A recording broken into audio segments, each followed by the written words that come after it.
Chicago Bears hadn't won a Super Bowl since 1985, the year you guys won it. And there's a lot of buzz. The draft is coming up on Thursday night. There's a lot of buzz that they're going to take Caleb Williams at the quarterback position. I personally would have stuck with Justin Fields, but that's just me. No. Caleb has an opportunity to go into Chicago, a city that you know very well, and do some wonderful things. Do you think with what they've done thus far, and if they add Caleb to the mix, that they can make a strong playoff run this year? I think so. And this is the thing about, what they did, because I love Justin Fields too. I think he's going to have a very good career, and I think Pittsburgh's a great spot for him. But having said that, because of the fact now they can draft Caleb, have him on a rookie contract, they can take all these other pieces, put him there together. And what they've done so far in free agency, they've added to their skilled players. Okay, they've gotten that group, made it better. Defensively, they're stronger. The trade they made during the middle of the season, they picked up Montez. The Commanders, we traded him to them. They fortified that defense. They're building around those guys. They're going to make some good decisions, I believe, in this draft to be even better. And I do think they'll make a strong pitch for the playoffs this year. And just getting into it will show the improvement and growth that they need to.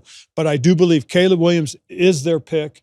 I believe he is the guy that can come in and impact that franchise and get them going in the right direction. He played here at USC. When you play on a team like that plays the types of games they play against the competition they can, and then do what he did, I do believe it shows he's more than capable. Why is it that I personally don't ever believe that you reset the quarterback room based on salary and it's going to make you better? Because when I look at, for instance, I look at Kansas City and I look at Patrick Mahomes. Well, Patrick Mahomes won a Super Bowl on his rookie year deal. Then they gave him a $500 million deal, and they kept signing players all over the place and going back to the Super Bowl. Because it's the way they finance it. That's the thing that a lot of people understand is they see these big numbers, but we all have to understand it's the way they finance it. I mean, you're absolutely right. Because he won it, I think is reason why you can do those things. But he also understands that it can't be about him.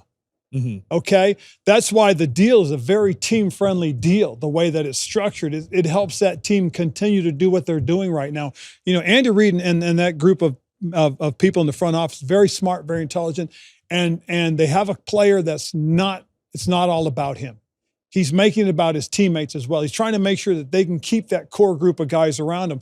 And one thing that they will do is they'll know when it's right time to move on from other guys too.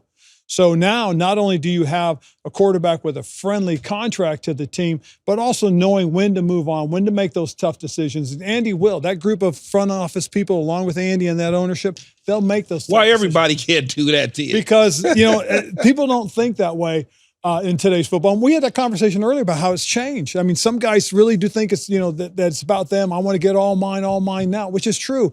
But if you have the success, your money won't just be what you make as a football player, it's be what you make off the field.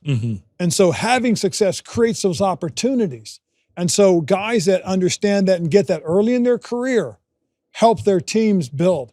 And I think with a guy like Caleb who comes in as a rookie and has success, then you continue to build with him. But if you